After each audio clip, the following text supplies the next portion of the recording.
Tapos itong dalawa, binubuhay ko lang yan sa, hindi yung mga kundo, hindi yung mga bahay sa Green Hills.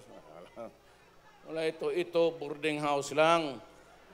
Boarding house lang tayo. 1,500 a month.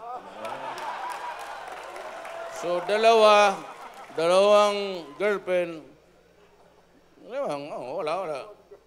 Yung isa naman, medyo ambisyosa yung bata. Sabi niya, kaibigan mo kasi may-ari ng Honda. Oo, kaibigan ko.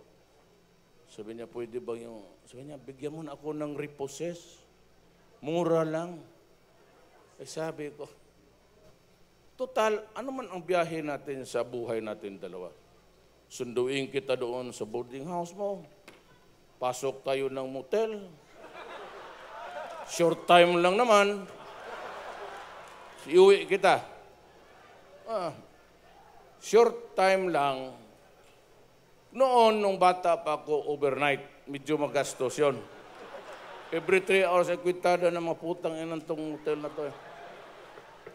Pero noong matanda na ako, short time. Kasi napaka-short na talaga ang panahon ko. Pagkatapos ng isang kilat, yun na yun. No more. Kung walang Viagra, hirap pa.